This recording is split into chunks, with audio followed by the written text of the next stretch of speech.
ታሽዮኔ ካልቀተ ዳጋ ማጫካይሰ አጋርተነው ሲዳሙ ወላጶተ ሙሮባሪ ኢሊ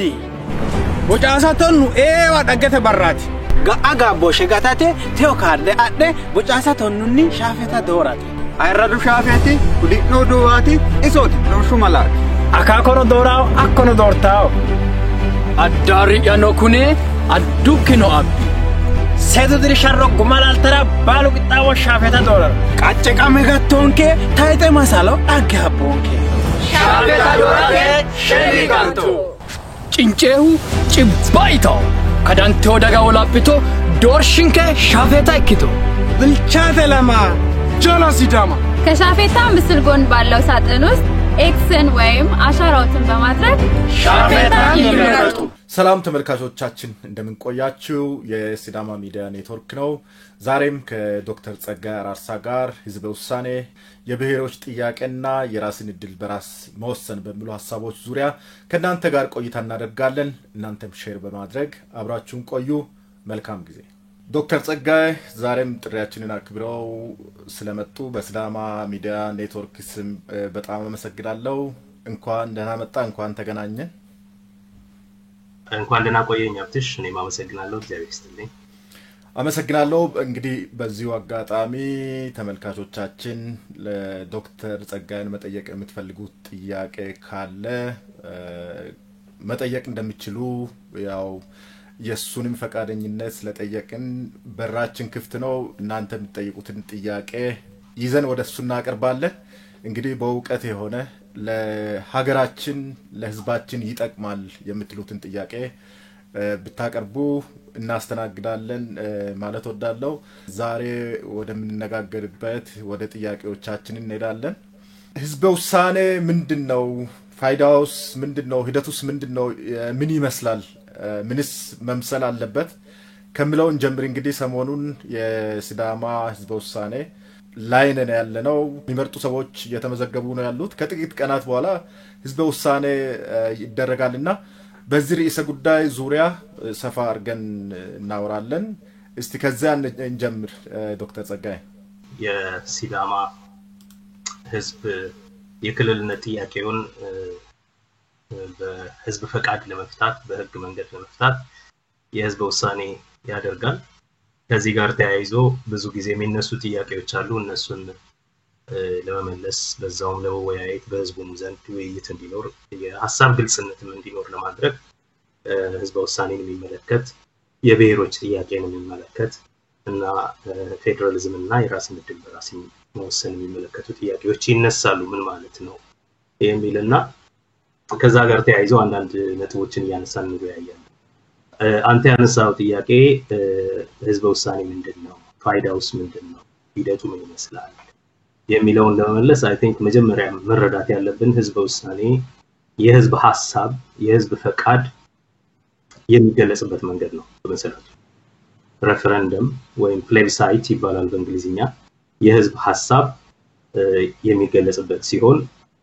አንድ ማህበረሰብ የማህበረሰቡን ህይወት የሚመለከት መሰረታዊ ጉዳይ ላይ በቀጥታ ዲሞክራሲ በቀጥታ ራሱ ውሳኔውን የሚያሳልፍበት መንገድ ነው እና ሕዝበ-ውሳኔ የቀጥታ ዲሞክራሲ ወይም ዳይሬክት ዲሞክራሲ መገለጫ ነው ይባላል። ይሄም ለምንድነው? ህዝብ በወኪሎቹ በኩል ሳይሆን በቀጥታ በራሱ በድምጹ በአንድ ወሳኝ አገራዊ ጉዳይ ላይ በአንድ ወሳኝ ያንን ማህበረሰብ በሚመለከት ጉዳይ ላይ በአንድ መሰረታዊና አዕማድ በሆነ ጉዳይ ላይ ህዝብ በቀጥታ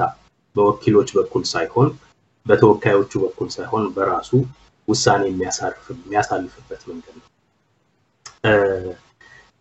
ያው ሬፈረንደም ወይም ፕሌቢሳይትም ቢሆን ሕዝበ-ውሳኔ ሲባል በአጠቃላይ ዲሞክራሲያዊ አሰራር ነው። የዲሞክራሲ አሰራር ነው። ዲሞክራሲ በሁለት መንገድ ይተገበራል። በወኪሎች በኩል በሚሰጥ ውሳኔ በኩል ይተገበራል፣ በተወካዮች በኩል ወይንም ደግሞ ያ ሪፕሬዘንታቲቭ ዲሞክራሲ ይባላል። በሌላ በኩል ደግሞ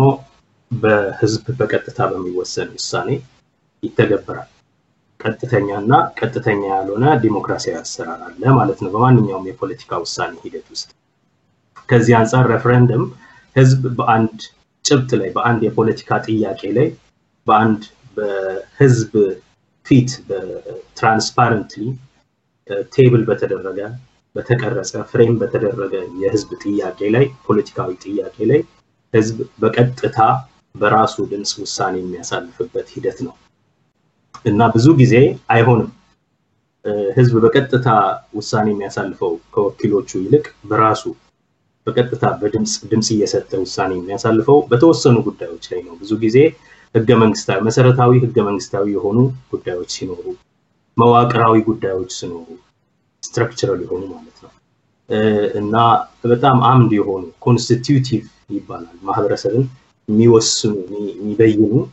የሚያዋቅሩ መሰረታዊ የሆኑ ጥያቄዎች ሲኖሩ እነዚህን ጥያቄዎች ለመመለስ ከተወካዮችም በላይ ህዝቦች ራሳቸው ስለሆኑ ባለቤቶቹ በቀጥታ ጥያቄዎችን እንዲመልሱ የሚደረግበት አግባብ ነው እና ብዙ ጊዜ የህዝበ ውሳኔ በስራ ላይ የሚውለው የራስን እድል በራስ ለመወሰን አሁን ለምሳሌ የማንነትንና የወል ፍጻሜን ዴስቲኒ ኮሌክቲቭ ዴስቲኒ ለመወሰን በሲዳማ ዞን የክልልነት ጥያቄ ለመመለስ እንደሚደረገው ማለት ነው ሁለተኛ ህገ መንግስትን ለማጽደቅ ለምሳሌ ይሄም ሌላው መሰረታዊ የሆነ ውሳኔ ነው የአንድ አገር የሚተዳደርበትን ህግ ሲያጸድቅ የበላይ ህግ መሰረታዊ ህግ ሲያጸድቅ የአንድ አገርና እንደ ህዝብ ኮንስቲቲዩት ወይም እንደ ህዝብ የሚቀርጸውን የህግ ሰነድ በሚያጸድቅበት ጊዜም ብዙ ጊዜ በሬፈረንደም ወይም በህዝበ ውሳኔ ያደርጋል ሌላ ከአንድ የፖለቲካ ማህበረሰብ ተለይቶ ራሱን በተለየ መንገድ ለማዋቀር ወይም ደግሞ የራስን እድል በራስ በመወሰን የመገንጠልን መብት ሲጠቀም አንድ ህዝብ እንደዚሁ በተወካዮች ሳይሆን የሚያደርገው በቀጥታ በህዝቡ ውሳኔ የሚያደርግበት ሂደት አለ ለምሳሌ በቅርቡ 2016 የስኮትላንድ ህዝበ ውሳኔ ከእንግሊዝ ለመለየት ወይም ላለመለየት ወይም አብሮ ለመቀጠል እንደዚሁ ደግሞ የብሬክሲት የሚባለው እንግሊዝ ወይም ዩናይትድ ኪንግደም ከብሪትን ከዩሮፒያን ዩኒየን ለመለየት ያደረጉት ህዝበ ውሳኔ የሚታወስ ነው እና በአጠቃላይ ህዝበ ውሳኔ ሲባል ምንድነው በተወካዮች ብቻ ሊወሰኑ የማይገባቸው ርዕሰ ጉዳዮች ሲነሱ ትልልቅና መሰረታዊ ጥያቄዎች የፖለቲካ ጥያቄዎች ሲነሱ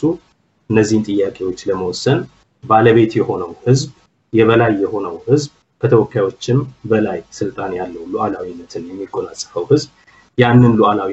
የሉዓላዊነት ፈቃዱን የሚገልጽበት ስርዓት ነው ማለት ነው እና በአጭር ቋንቋ ህዝበ ውሳኔ የህዝብን ሉዓላዊነት የህዝብን የበላይነት በተግባር የምናይበት አካሄድ ነው ፋይዳው 3 ወይም 4 መሰረታዊ ነጥቦችን በማድረግ ሊገለጽ ይችላል በማንሳት ሊገለጽ ይችላል አንደኛ ከምንም ነገር በላይ የህዝብን ፍላጎት ለመግለጽ ነው የህዝብ ፍላጎት ተወካዮች የሚሉት አንዳንድ ልሂቃን የሚሉት የፖለቲካ ፓርቲዎች የሚፈልጉት ሳይሆን ህዝብ ራሱ ምን ይላል የሚለውን ህዝብ የራሱን ፍላጎት አተር እንዲያደርግ ይሄ አተራንስ በቃል በንግግር ብቻ ሳይሆን በድምጽ የሚሆንበት ሁኔታ ነው ያለው የህዝብ ውሳኔ የመጀመሪያው ፋይዳ የህዝብን ድምጽ የህዝብን ፍላጎት ማሰባሰብና መግለጽ ይሆንና ለዚህም ደግሞ የህዝብን ድምጽ ምን ሰማበት የህዝብን ፍላጎት ምን ገልጽበት መንገድ ነው ማለት ነው ሁለተኛ ህዝብን ማብቃቱ ህዝበ ውሳኔ ከምንም ነገር በላይ ህዝብን ኤምፓወር ያደርጋል ህዝብን ማብቃት ማለት ስልጣንን ሲጠቀም ማየት ማለት ነው ስልጣን ኤምፓወርድ ሆኖ ፓወር አለው ብቻ ሳይሆን በቲዮሪ ደረጃ ህዝብ የስልጣን ሁሉ ባለቤት ነው ይባላል በፖለቲካ አትሊስት ዴሞክራሲያዊ በሆነ ስርዓት ውስጥ ፖለቲካ በሚደረግ ፖለቲካ ነገር ግን ይሄ ህዝብ የስልጣን ባለቤትነቱን የሚያረጋግጠው ባለስልጣን መሆኑን የሚያረጋግጠው ስልጣኑን በተግባር በስራ ላይ የሚያውለው ህዝበ ውሳኔን በሚፈጽም ጊዜ ነው እና ህዝብን ማብቃት የህዝበ ውሳኔ ሁለተኛው ፋይዳ ተብሎ ሊጠቀስ ይችላል ህዝብን ማብቃት ማለት ህዝብን ኤምፓወር ማድረግ ስልጣንን እንዲጠቀም ማድረግ ሶስተኛ የህዝብን የወል ኤጀንሲ ኮሌክቲቭ ኤጀንሲ መግለጽ መቻሉ ነው ህዝበ ውሳኔ አንዱ ጥቅሙ ማለት አንድ ህዝብ እንደ አድራጊ ፈጣሪ መሆን እንደሚችል ዝም ብሎ የፖለቲካ ውሳኔ የሚወሰንበት ሳይሆን በቢሮክራቶች በፖለቲከኞች በልሂቃን የሚወሰንለት ሳይሆን ራሱ እንደ አንድ የማድረግ አቅም እንዳለው ፍጡር እንደ አንድ ሰብጀክት ፖለቲካል ሰብጀክት በህግ ፊት ተሰሚነት እንዳለው ፍጡር አንድ ላይ መጥቶ ሐሳቡን ፈቃዱን ገልጾ የሚተዳደርበትን ፈቃዱን ገልጾ መሆን የሚፈልገውን ነገር የሚወስንበት ሁኔታ የራሱን ኮሌክቲቭ ኤጀንሲ ወይም ደግሞ የጋራ የወል ስብዕና የሚገልጽበት እድል መስጠቱ ነው እና ከፋይዳዎቹ አንዱ ህዝብ ራሱ የማድረግ አቅሙን እንዲጠቀም ማስቻሉ የማድረግ አቅም ማለት the power to act እና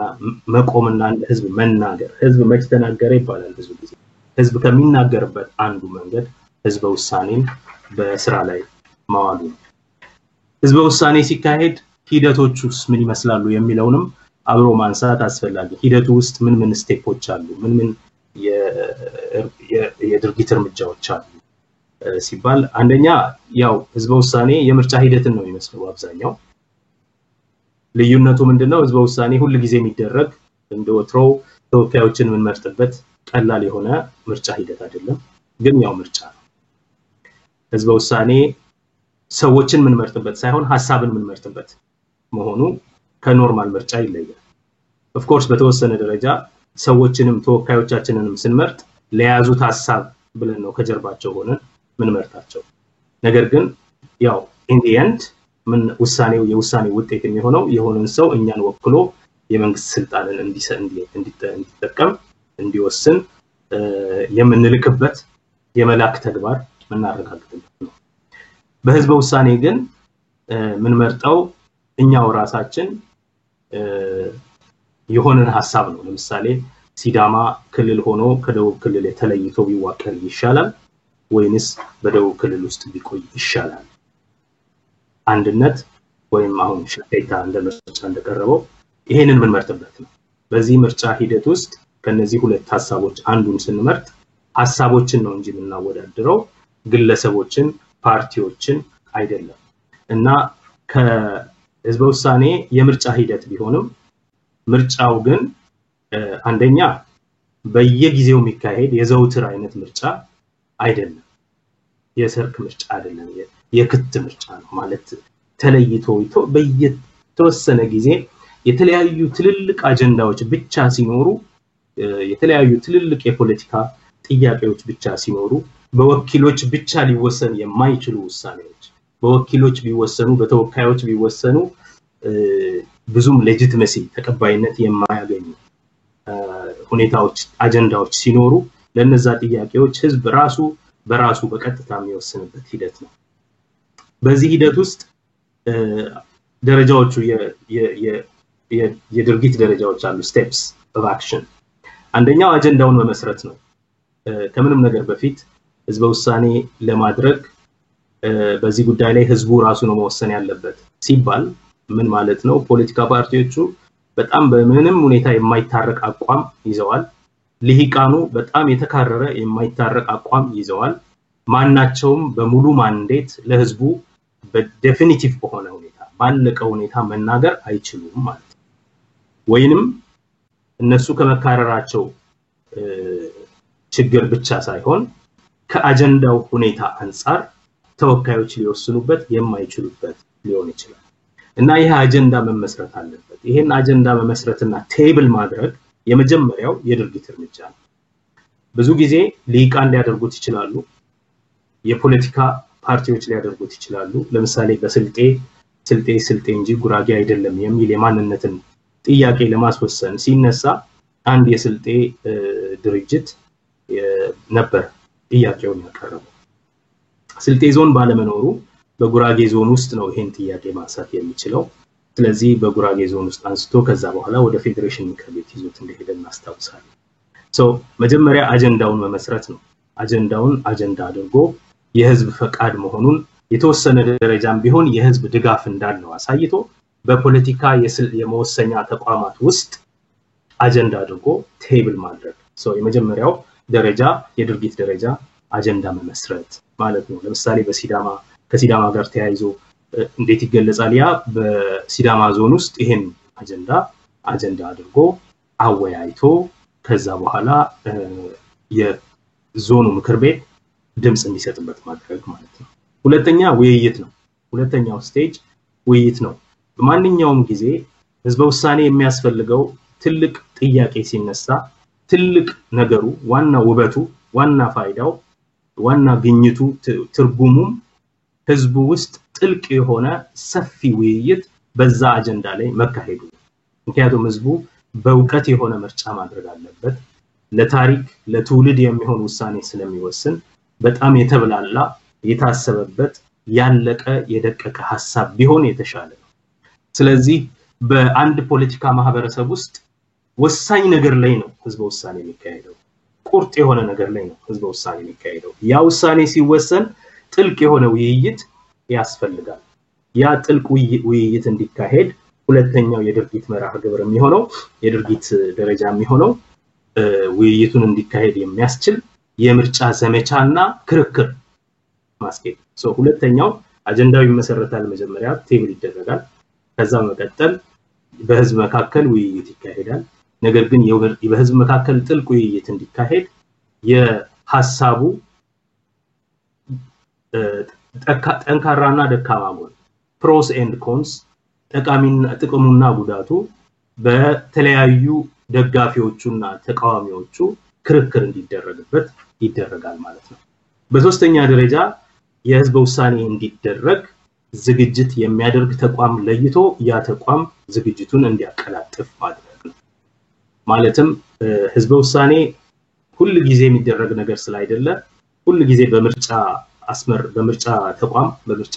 አስፈጻሚ ተቋም ለምሳሌ በምርጫ ቦርድ የሚደረግ ነገር አይደለም ለምሳሌ በኢትዮጵያ ህዝበ ውሳኔ የምርጫ ቦርድ ስልጣን ነው አይደለም ገመንግስቱ ኢንፋክት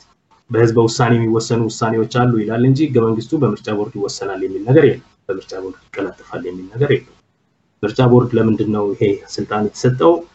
በጥያቄ በግብዣ በጥያቄ ነው የቀረበለት ለምንድነው የቀረበለት ምርጫን ሲያካሂድ ስለሆነ ህዝበ ውሳኔም የምርጫ አይነት ስለሆነ ሂደቱም ስለሚመሳሰል ይሄንን ደግሞ በገለልተኛነት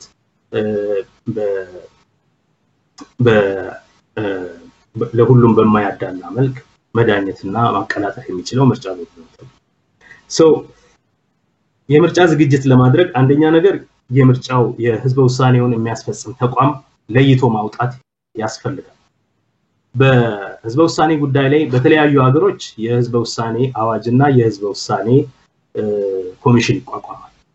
የሬፈረንደም ኮሚሽን በተለይ በእኛ ሀገር እኔ ሁሉ ጊዜ እንደምለው ብዙ የራስን እድል በራስ የመወሰን ጥያቄ ህጋዊ መብት የሆነበት ህገ መንግስታዊ እውቅና የተሰጠበት ሀገር እንደመሆኑ እነዚህን ጥያቄዎች ደግሞ በተለያየ ጊዜ በተለያየ መንገድ የሚጠይቁ ሰዎች ሊኖሩ ስለሚችሉ ምክንያቱም ሀገሪቷ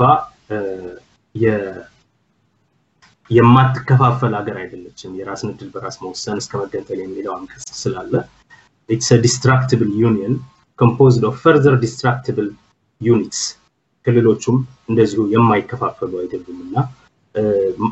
ሉዓላዊነት ስልጣንም የብሔር ብሔረሰቦችና ህዝቦች ነውና በህገ መንግስቱ ብሔር ብሔረሰቦችና ህዝቦች የሚመስላቸውን አኗኗር የሚመስላቸውን አደረጃጀት የሚፈልጋቸውን አደረጃጀት በሚፈልጉ ጊዜ ሁሉ ጥያቄ አቀርበው ህዝበ ውሳኔ ማድረግ ውሳኔያቸውን ሊያሳርፉ ይችላሉ ስለዚህ ይሄ አንደኛ የኢትዮጵያ ውስጥ የብሔር ጥያቄ ለረጅም ዘመን የቆየ ጥያቄ በመሆኑ ሁለተኛ ያንን ጥያቄ በቀጥታ በህዝብ እስካሁን ድረስ ያልተወሰነ ከመሆኑ አንፃር እና ሶስተኛ በህገ መንግስት እውቅና ስለተሰጠው አሁን ያንን ኤጀንሲና ሰብጀክቲቪቲያቸውን ተጠቅመው ብሔር ብሔረሰቦችና ህዝቦች ሉዓላዊነታችንን መጠቀም እንፈልጋለን ቢሉ ይሄ ጥያቄ ማንንም ሊከለክለው የማይችል ስለሆነ ይሄን ጥያቄ ደግሞ ለመወሰን እንዲቻል ሁሌ የተዘጋጀ በአድሆክ ቤሲስ የሚቀመጥ የምርጫ ቦርድ ከሚሆን ይልቅ እንዲያውም የሬፈረንደም ኮሚሽን ተቋቁሞ እነዚህን ጥያቄዎች መልስ በሚያስፈልጋቸው ጊዜ ሁሉ የህዝብ ውሳኔን የሚያደራጅ የሚያዘጋጅ ቢኖር የሚያቀላጥፍ ቢኖር መልካም ነው ብዬ አምናለሁ ሶስተኛው ስቴጅ ምንድነው የሚሆነው የድርጊት ደረጃ የሕዝበ ውሳኔውን የሚያደራጅ የሚያዘጋጅ የሚያቀላጥፍ የሚከታተል የሚያስተዳድር ተቋም መለየትና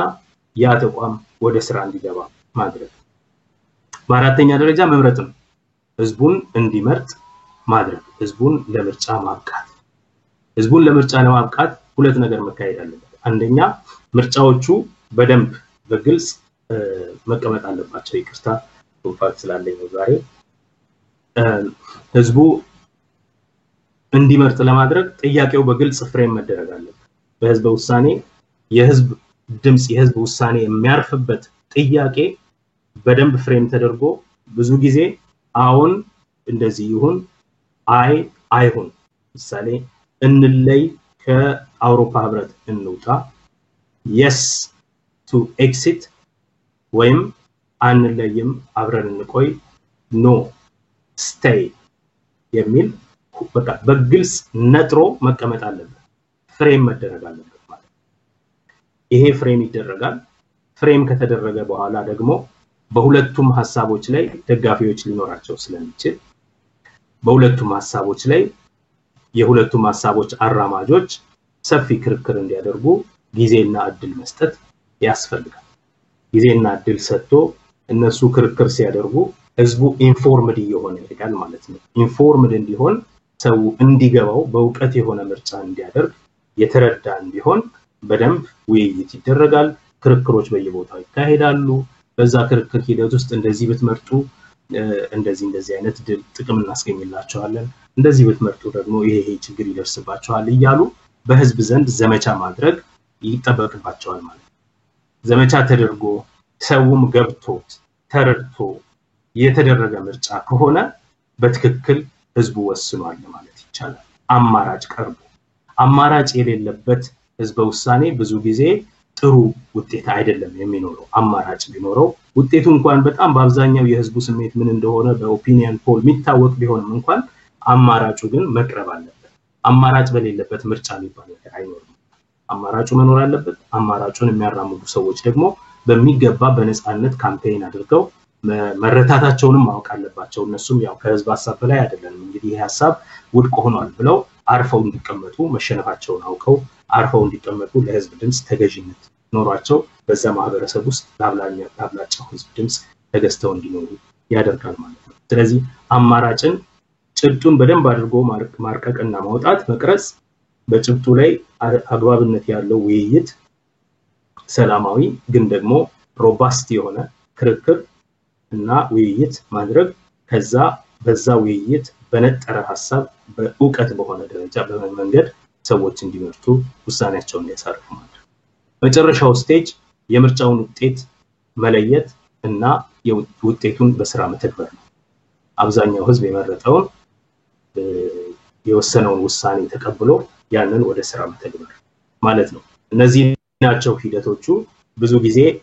በህግ አውጪ አካላት ቴብል ይደረጋል ለምሳሌ አሁን የክልልነት ጥያቄ በዞን ውስጥ ቴብል ተደረገ በዞን ምክር ቤት በተወካዮች በኩል አጀንዳው ተቀመጠ ከዛ በኋላ ዝግጅቱ ማለት ጥያቄው በሲዳማ ዞን በ2/3 ድምጽ በህገ መንግስቱ እንደሚጠበቀው አብሶሉት በ100 ድምጽ 100% ድምጽ ድጋፍ ካገኘ በኋላ ለደቡብ ክልል ቀርቦ የደቡብ ክልል ደግሞ ውሳኔውን አንድ አመት ጊዜ ውስጥ ማሳወቅ ነበረበት በዛው መሰረት ያው የደረሰው ሁሉ ነገር ደርሶ በመጨረሻ አሁን ሬፈረንደሙ ሊካሄድ ወይም ህዝበ ውሳኔው ሊፈጸም ቀኖች የተቆጠሩ ቀኖች ብቻ ቀርተውናል እና ዝግጅቱን ለጊዜው እንግዲህ በዚህ አሁን ባለንበት ሁኔታ በምርጫ ቦርድ በኩል በምርጫ ተቋማት በኩል እንዲደረግ ተደርጓል ማለት ነው ተመልካቾቻችን አብራችሁን ስላላችሁ በጣም እናመሰግናለን ከዶክተር ጸጋዬ ጋር ያነሳን ያለነው ህዝበ ውሳኔን በተመለከተ የህዝበ ውሳኔን ፋይዳ ሂደቱን የተሳካ ህዝበ ውሳኔ እንዲካሄድ ቀጥሎም የምናነሳቸው በሰፊው እንደምታወቀው የሲዳማ ህዝበ ውሳኔ ሊደረግ ጥቂት ቀናት ነው የቀሩትና እሱን ነው ከዶክተር ጸጋዬ ጋር ያነሳን ያለነው አንድ የህዝበ ውሳኔን ማስታወቂያ ሰምተን እንመለሳለን አብራችሁን ቆዩ ታሽዮኔ kalqete daga macakaise agarte no sidamu walapote murobari illi bocaasa tonnu ewa daggete barrati aga boshe gatate teo karde adde bocaasa tonnunni shafeta dorate ayradu shafeti udino duwati isoti doshu malati akakono dorao akkono dortao addari yano kune addukino abbi sedu dir sharro gumalaltara balu qitawo shafeta dorar qacce qame gattonke tayte masalo agabonke shafeta dorake sheri kanto cincehu cibbaito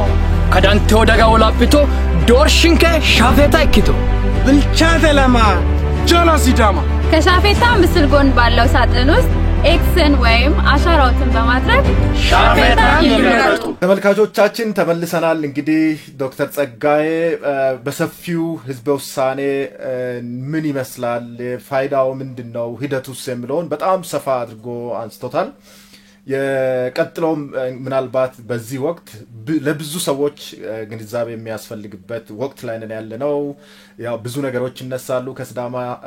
የክልል ጥያቄ ጋር ተያይዞ በህዝበ ውሳኔው ዙሪያ ብዙ ሰርኩሌት እየተደረጉ ያሉ ነገሮች ከተለያዩ አካላት የምንሰማው ነገር አለ። ሰው ግንዛቤ ማግኘት አለበት። በተቃራኒ መንገድ ባሉታዊ መንገድ እነሳሉ፣ ባውንታዊ እነሳሉና ያው መጥራት ስላለበት ነው። እንደምታወቀው የስዳማ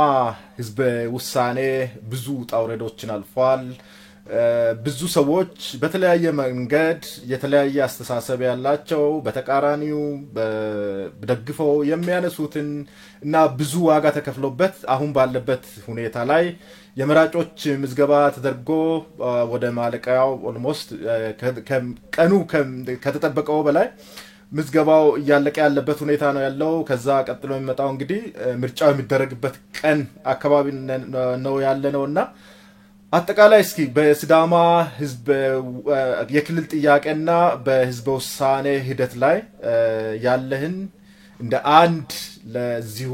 አላማ እንደምታገል ሰው እየጻፍክ ነው የቆየው፣ ብዙ ተናግረሃል። እስቲ ዛሬም ምናልባት አጠር አድርገህ ለተመልካቾቻችን ብትገልጽ። መልካም። የሲዳማ የክልልነት ጥያቄ ረጅም ዘመን የወሰደ ጥያቄ ነው። እንደሚታወቀው ለብዙ ዘመን ከተማሪዎችም ጋር በህገ መንግስት ትምህርት ሳስተምር በዚህ ጉዳይ ላይ ስንወያይ ከርመናል። ብዙ ተማሪዎች በዚህ ርዕስ ላይ በሲዳማ የክልልነት ጥያቄ ላይ የፌደራሊዝም ተማሪዎች የመመረቂያ ጽሁፎቻቸውን ሲያዘጋጁ አማክሬያለሁ። ከዛ የተነሳ በቅርበት መከታተለው ጉዳይ ነበር። እንደሚታወቀው የሲዳማ የክልልነት ጥያቄ የጀመረው አንዳንድ ሰዎች እንደሚያስቡት ዛሬ የሰሞኑ ፋሽን ስለሆነ ኤጀቶ ተደራጅቶ ስላለ ያነሳው ጥያቄ አይደለም። የሲዳማ ክልልነት ጥያቄ በ1984 አዋጅ ቁጥር 85 አዋጅ ቁጥር 785 1992 ላይ ከወጣበት ጊዜ ጀምሮ ጥያቄ ሆኖ በህግ ማለት ነው። ከዛ በፊት የሲዳማ አርነት ንቅናቄ ለረጅም ዘመን ተደረገ ነው። ከኢትዮጵያ ብሔር ተማሪዎች ንቅናቄ ጊዜ ጀምሮ የኢትዮጵያ የብሔሮች ጥያቄ ውስጥ ከሚጠቀሱት ዋና የብሔር ጥያቄ ፖለቲካ ከተካሄደባቸው ጉዳዮች አንዱ። ነገር ግን በ91 የመንግስት ለውጥ ተደርጎ የተለያዩ የብሔር ብሔረሰቦችና ህዝቦች ድርጅቶች በሽግግር ጊዜ ቻርተር ላይ አንድ ላይ ተገናኝተው የራስን እድል በራስ የመወሰን መብትን የብሔሮችን የወል መብትን ዕውቅና እንዲያገኝ ካደረጉ በኋላና ከዛም በመቀጠል የራስን እድል በራስ መወሰን መብት የብሔሮች ሉዓላዊነት መብት መገለጫው አንዱ ራስን በራስ ማስተዳደር ነው ከሚል የተነሳ የክልሎች ራስን ብሔር ብሔረሰቦችና ክልሎች ራሳቸውን የሚያስተዳድሩበትን አዋጅ የደነገገው በአዋጅ ሲደነገግ በአዋጅ ቁጥር 7 1985 ፕሮክላሜሽን ነምበር 7 1992 ማለት ነው። ያ በተደነገገ ጊዜና ኢትዮጵያ ወደ 14 ክልሎች ኖሯት በተዋቀረች ጊዜ የሲዳማ ክልል አንዱ ክልል ነበር። ነገር ግን ወዲያውኑ ክልሉ እንደተዋቀረ ማለት አዋጁ እንደጸደቀ ክልሎችን ዲማርኬት የማድረጉ ሂደት ሲጀመር ወዲያውኑ በደቡብ ክልል ያሉ የተለያዩ አንድ አራት ክልሎች እንደዚህ 5 ክልሎች በአንድ ላይ ተደርገው በአንድ ክልል እንዲዋቀሩ የደቡብ ኢትዮጵያ ህዝቦች ክልል ተብሎ የደቡብ ኢትዮጵያ ብሔር ብሔረሰቦችና ህዝቦች ክልል ተብሎ እንዲዋቀር ተደረገ። ይሄ ያለምንም ህዝባዊ ውሳኔ የህዝብ ውሳኔ ሳይደረግበት እንደዚሁ ኢቭን በመንግስት ደረጃ በሽግግር ጊዜ ተወካዮች ምክር ቤት ደረጃ ከወጣው አዋጅ የወጣውን አዋጅ ተላልፎ የተዋቀረ አደረጃጀት ነበር። የትኛውም ህዝብ ይሄንን ሐሳብ እንዲያጸድቅ አንድ ላይ በጋራ ብንኖር ይሻላል ብሎ ለህዝበ ውሳኔ የቀረበ ሁኔታ አልነበረም። ይሄ ሳይንስ ህገ መንግስቱም ተረቆ ህገ መንግስቱ በስራ ላይ ሲውል በ1995 እንደ በፈረንጆች አቆጣጠር በ87 በኢትዮጵያ በ86 መጨረሻ ማለት ነው ሲውል እና ክልሎች አሁን ደግሞ ዝርዝራቸው ከ14 ወደ 9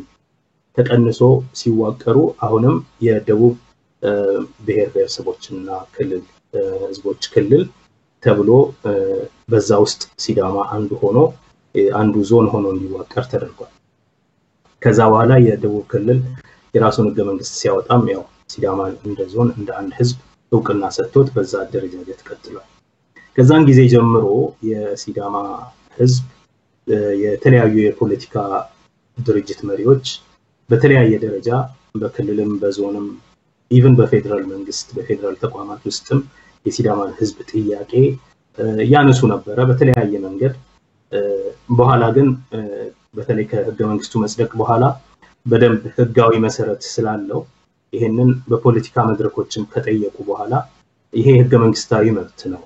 ማንንም ሊሰጣችሁ ሊከለክላችሁ ሊነሳችሁ የሚችል መብት አይደለም፣ ይሄ ህገ መንግስታዊ ስለሆነ ህገ መንግስታዊ ሂደቱን ጠብቆ በዛ መንገድ እስከቀረበ ድረስ በህግ የሚዳኝ ጉዳይ ነው በተባለው መሰረት የሲዳማ ዞን ተወካዮች በ100% ካጸደቁት በኋላ እኔ እስከማስታውሰው ከ1997 98 ጀምሮ በሂደት ላይ እንደነበር አውቃለሁ። በተለያየ ጊዜ በፌዴሬሽን ምክር ቤት ለፌዴሬሽን ምክር ቤት ለህገ መንግስት አጣሪ ጉባኤ ቀርቦ ጥያቄው ዝም ብሎ በፖለቲካ መንገድ እንዲመለስ የሰላምና ዲሞክራሲ ኮንፈረንስ በማድረግ የክልሉን ገዢ ፓርቲ የዞኑን ገዢ ፓርቲ በማማከር ከክልሉ እና ከዞኑ ገዢ ፓርቲ ጋር መግባባት በመፍጠር ማለት ከፌደራል በኩል በዚህ አይነት መንገድ ከክልል እና ከዞን የፖለቲካ ሊቃን ጋር አንዳንድ መደራደርን በማድረግ አንዳንድ የተለያዩ ጥቅሞችን ለዞን እና ለዞን ሊቃን በማስከበር በዚህ መንገድ ለማለፍ የተሞከረ ብዙ የመብት መድፋፋት የታየበት የህዝብ ጥያቄ ነበር። ይሄን የህዝብ ጥያቄ አንዳንድ ጊዜ ከዞን ምክር ቤት አልፎ ከፖለቲካ ፓርቲዎች ከፖለቲካ መሪዎች ከፖለቲካ ሊቃን አልፎ የሀገር ሽማግሌዎች ጭምር ዋና ጥያቄ አድርገው እስኪያቀርቡት ድረስ መንግስት ፊት ቀርበው እስኪያስረዱ ድረስ የሀገር ሽማግሌዎች እስከ ጠቅላይ ሚኒስትር መለስ ድረስ በአራት ኪሎ ተገኝተው እንዳቀረቡት አስታውሳለሁ። በተለያየ ጊዜ እንዳልኩት በተለያየ ጊዜ የተሰጠው ምላሽ የህዝብ ጥያቄ መሆኑን እናረጋግጥ እንጂ የህዝብ ጥያቄ ከሆነ ማንንም የሚነሳው ማንንም የሚሰጠው መብት ስላይደለ ግን የህዝብ ጥያቄ መሆኑን እናረጋግጥ። የህዝብ ጥያቄ ነው አይደለም የሚለውን ደግሞ በሰላምና ዲሞክራሲ ኮንፈረንሶች በፓርቲ ውይይቶች በተለያየ የፓርቲ የግምገማ ሂደቶች ለማረጋገጥ ተሞክሯል። በሌላ አገላለጽ ይሄ የህዝብ ጥያቄ አይደለም አፋችሁን ዝጉ ለማለት የተሞከረበት ጊዜ ነበር። ጥያቄው ምንም ጥርጥር የለውም ህገ መንግስታዊ ጥያቄ ነው። እስከዛሬ ድረስ ሰዎች እንኳን ህገ መንግስታዊነቱ ላይ ምንም ችግር የላቸው። እነሱም አፋቸውን ሲከፍቱ የመጀመሪያ ንግግራቸው ጥያቄው ህገ መንግስታዊ ጥያቄ ነው የሚል ነው። ስለዚህ እኔም እሱን አጽንቼ እቀጥላለሁ። ሁለተኛ ብዙ ፖለቲካዊ አፈና የተካሄደበት ጥያቄ ነው። እንዳልኩት ጥያቄውን በህግ አግባብ ህገ መንግስታዊነቱን ጠብቆ ከመመለስ ይልቅ በፖለቲካ መንገድ የተለያየ ትርጉም በመስጠት ይሄ የህዝብ ጥያቄ ሳይሆን የሊቃን ጥያቄ ነው፣ ይሄ የህዝብ ጥያቄ ሳይሆን አንዳንድ ጠባብ ብሔርተኞች የሚያራምዱት ጥያቄ ነው በማለት እነዛን ጠባብ ብሔርተኞች የሚሰኙ ፖለቲከኞችን በማግለል በመገምገም በማስወጣት ከፖለቲካ ምህዳሩ በማስወጣት አስፈላጊ ሆኖ ከተገኘም በማሰር እና በማሳደድ በዛ መንገድ ጥያቄውን ለማፈን የተሞከረ ሂደት እንደነበረ ሁሉም የዚህ ትውልድ ሲዳማ ሁሉ ያስታውሰዋል። ብዙ ትግልን የጋበዘ ጥያቄ ነው ብዙ መስዋዕትነትን የጠየቀ ጥያቄ ነው በማያስፈልግ ሁኔታ በህገ መንግስት ዕውቅና ተሰጥቶ ያለምንም ቅድመ ሁኔታ ሊተገበር የሚገባው በሂደት ብቻ የህገ መንግስቱን የሂደት ሪኳየርመንት ፕሮሲጀራል መስፈርት ብቻ አሟልቶ ሊወሰንለት ምንም አይነት መስዋዕትነት ሳያስፈልገው በቀላሉ ሊተገበር የሚችል ሆኖ ሳለ በሚያሳዝን ሁኔታ በፖለቲካ አመራር ድርቅና ምክንያት ብቻ ብዙ ትግልን ጋብዞ ብዙ የህዝብን መስዋዕትነት የጠየቀ ጥያቄ ነው ጥያቄው ሲቀርብ በህገ መንግስታዊ አግባብ ነው የተጠየቀው እኔ አይ ሪሜምበር መጀመሪያ የቀረበው ጥያቄ ላይ አስታውሳለሁ ብዙ ብሶቶች ይገልጻልና ኢቭን በቀዳማዊ ኃይለ ሥላሴ ጊዜ በደርግ ጊዜ የሲዳሞ ጠቅላይ ግዛት ተብሎ በደርግ ጊዜ የሲዳሞ ክፍለ ሀገር እንኳን ተዋቅሮ ያለ የሲዳማ አውራጃ ተብሎ ዕውቅና የተሰጠው አካባቢ አሁን ግን አንሶ አንድ ዞን ተደረገብን ይሄም ሆኖ በጣም ብዙ የመብት ችግሮችን ካነሱ በኋላ አስታውሳለሁ የመጨረሻ መዝጊያ መፈክሩ የሕዝበ ውሳኔ እንዲካሄድ እንጠይቃለን ካለ በኋላ መጨረሻ ላይ ህገ መንግስታችን ዋስትናችን ነው ይላል እንደ መፈክር ማለት ነው እና ያ ሁሉ የሚያሳየው ህገ መንግስታዊ አግባብ ይዞ የተጠየቀ ጥያቄ ለመሆኑ ማሳያ ነበር አሁን በህገ መንግስታዊ አግባብ ተጠይቆ ብዙ ጊዜ ወስዶ ብዙ መብት ተድፋፍቶ ብዙ ሰው ተጎድቶ ሰዎች ሞተውበት ሰዎች ታስረውበት ተሰቃይተውበት ሰዎች ከስልጣን ተባረውበት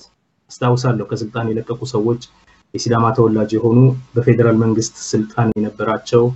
ሰዎች በዚህ ጥያቄ ምክንያት ከስልጣን እንደተነሱ አስታውሳለሁ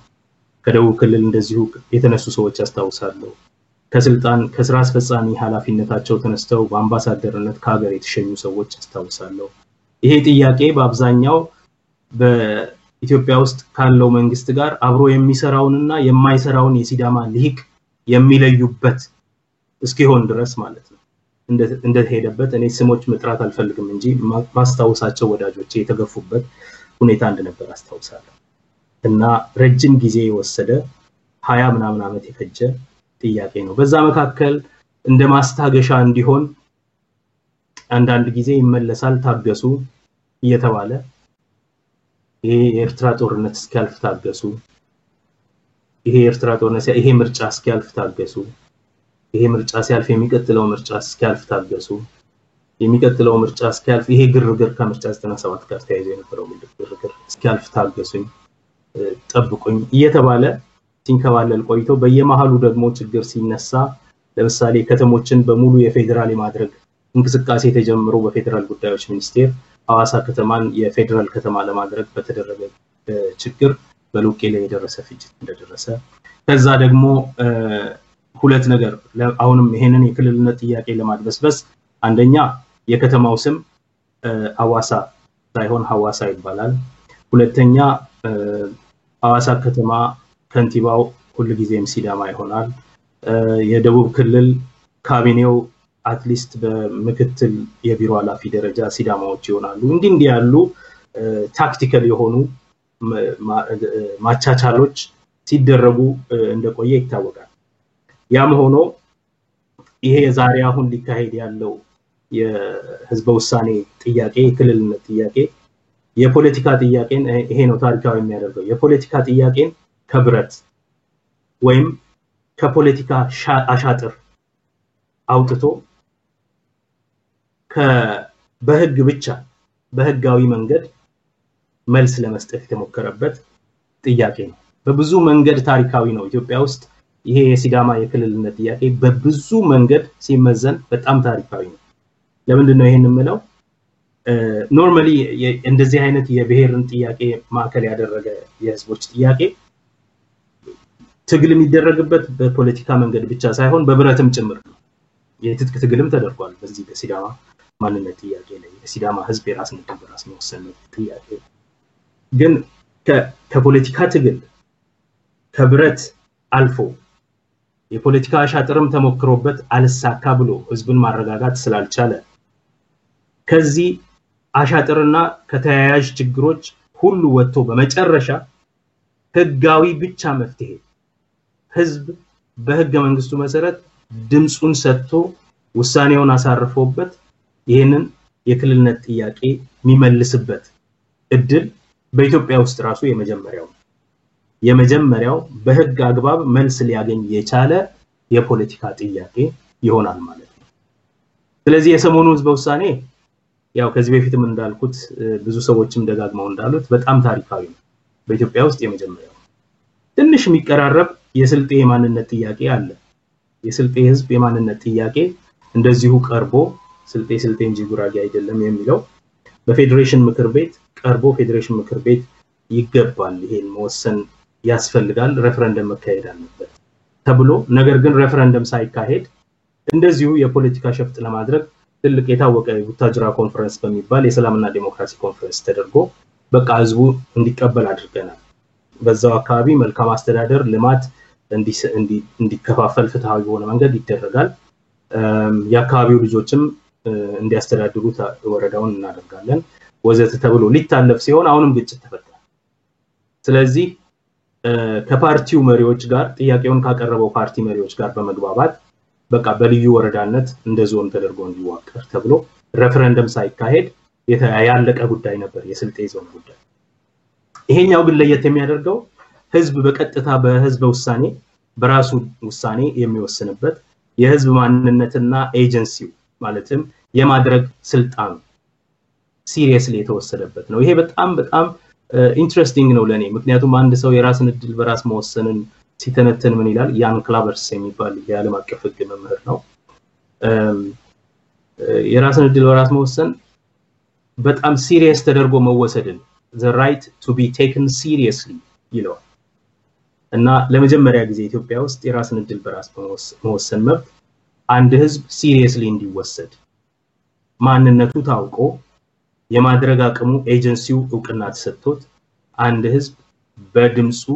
የራሱን የወል ግብ የወል ፍጻሜ ኮሌክቲቭ ዴስቲኒ የሚወስንበት በዲሞክራሲያዊ አግባብ በአደባባይ በይፋ ፐብሊክሊ በተገለጸ መንገድ ህጋዊ ማሰሪያ ባለው ሳንክሽን ባለው መንገድ የሚወስንበት ሕዝበ-ውሳኔ እና እውነት ለመናገር ታሪካዊ የሚያደርገው ደግሞ ዋናው ነገር ኢትዮጵያ ውስጥ የብሔሮች ጥያቄ አሸናፊ መሆኑን አሸናፊነቱን በፖለቲካ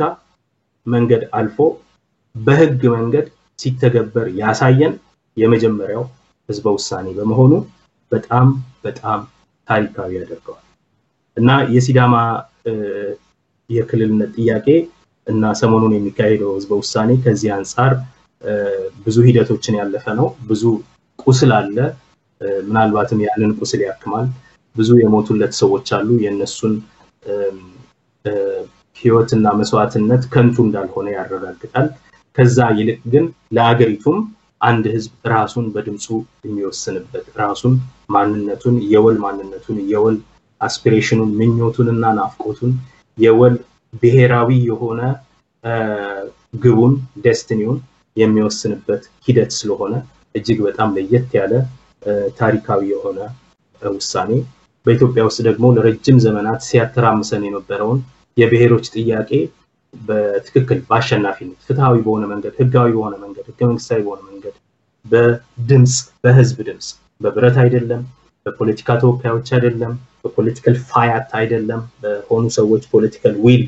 ላይ ተመርኩዞ አይደለም ህዝብ ራሱ እያንዳንዱ ዜጋ የሲዳማ ዜጋ ወጥቶ ወስኖ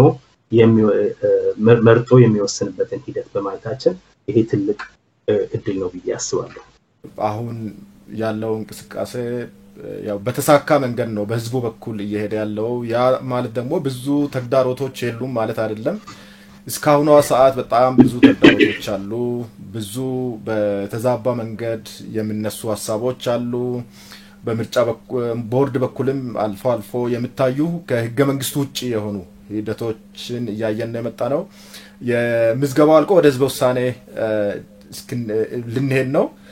አሁን ይሄን በየቀረችውን እቺን 11ኛውን ሰዓት ወይ የመጨረሻውን ሰዓት በስኬት የተሳካ ሕዝበ-ውሳኔን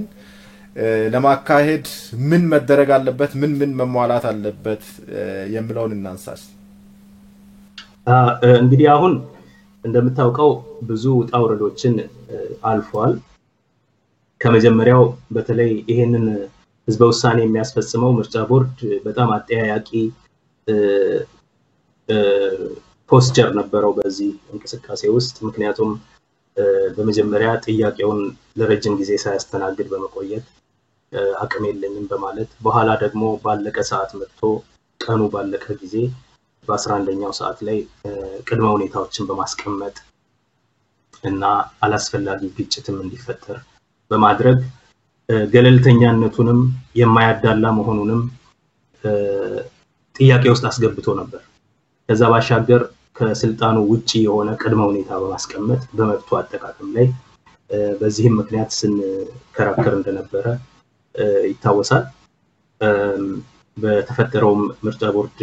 በፈጠረው ብለንደር ምክንያት በተፈጠረው ግጭት ምክንያትም ይሄው እስከ ዛሬ ድረስ በእስር ቤት ያሉ ወገኖች አሉን እና ያ ያሳዝናል በተለይ ቅድመ ሁኔታዎቹ በጣም ህገ መንግስታዊ ያልሆኑ ህገወጥ ናቸው ብለን ምናምናቸው ነበሩ ክልሉ ለሌሎች ሲዳማ ላልሆኑ ብሔሮች ብሔር አባላት ዋስትና እንዲሰጥ የሚጠይቅ መብቶቻቸው እንደሚከበሩ ስለ ከተማው ሁኔታ ያለውን እቅድ እንዲያሳይ ወዘተ የሚል በኋላ ደግሞ ክልሉ